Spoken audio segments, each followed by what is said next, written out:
আমরা সকলেই অনেক আগে থেকেই জগদ্ধাত্রী পুজো হয়ে আসা দেখছি। কিন্তু জানেন কি জগদ্ধাত্রী পুজো কেন করা হয় এবং এই পুজোর মাহাত্ম্য সম্পর্কে? নমস্কার সুপ্রিয় দর্শক, আপনাদের সবাইকে স্বাগত জানাই বং অ্যাস্ট্রোলজি অ্যান্ড মাইথোলজি ইউটিউব চ্যানেলে। আজ আমি আপনাদের বলবো জগদ্ধাত্রী পুজো কেন করা হয় এবং এই পুজোর মাহাত্ম্য সম্পর্কে। তাহলে চলুন আর দেরি না করে বিস্তারিতভাবে জেনে নেওয়া যাক। জগদ্ধাত্রী শব্দের অর্থ হল জগৎ এবং ধাত্রী, অর্থাৎ জগতের ধারণ কর্তী বা পালিকা।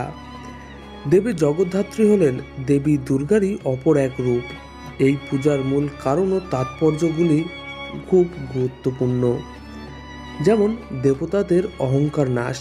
প্রচলিত পৌরাণিক কাহিনী অনুসারে মহিষাসুর বধের পর দেবতারা নিজেদের শক্তি নিয়ে অহংকারী হয়ে ওঠেন।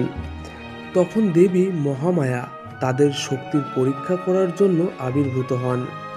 তিনি একটি তৃণখণ্ড দেবতাদের সামনে রাখেন এবং অগ্নি, বায়ু, ইন্দ্র কেউই তাদের সমস্ত শক্তি প্রয়োগ করেও সেই তৃণখণ্ড সরাতে বা ধ্বংস করতে পারেননি।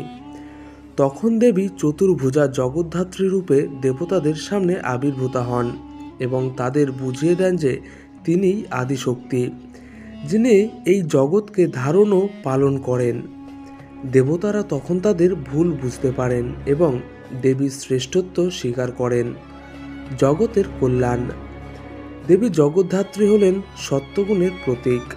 ভক্তদের বিশ্বাস এই দেবীর আরাধনায় জীবনে সুখ, শান্তি ও সমৃদ্ধি নেমে আসে এবং তিনি জগতের কল্যাণ করে।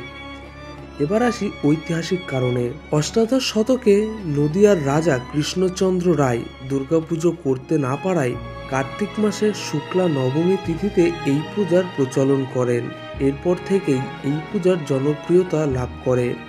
করিন্দ্রাসুর নিষুদিনী। পুরাণ মতে দেবী দুর্গা হস্তরূপী এক অসুরকে বধ করার জন্য যে চতুর্ভুজা মূর্তি ধারণ করেন তাই দেবী জগদ্ধাত্রী নামে পরিচিত। এইবার আমরা জানব জগদ্ধাত্রী পূজার মাহাত্ম্য সম্পর্কে। জগদ্ধাত্রী পূজার মাহাত্ম্য বহুমুখী। শক্তির উপলব্ধি।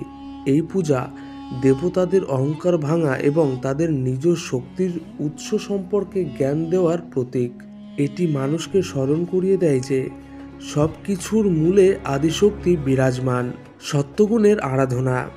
দেবী জগদ্ধাত্রী সত্যগুণের প্রতীক। রাজসিক ও তামসিক দেবীর পরে সত্যগুণের দেবীর আরাধনা ভক্তকে শান্তি, জ্ঞান ও সংযমের পথে পরিচালিত করে। জগতের স্থিতি ও শৃঙ্খলা। জগদ্ধাত্রী রূপে দেবী এই জগতের স্থিতি ও শৃঙ্খলা বজায় রাখেন।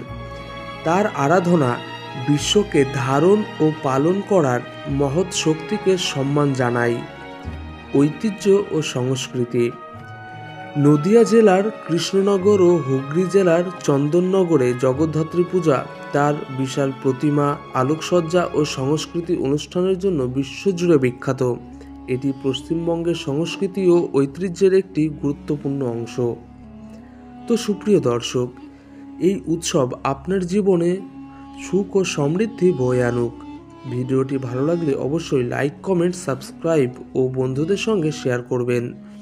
অবশ্যই কমেন্ট লিখবেন জয় জগদ্ধাত্রী। ধন্যবাদ ভিডিওটি শেষ পর্যন্ত দেখার জন্য।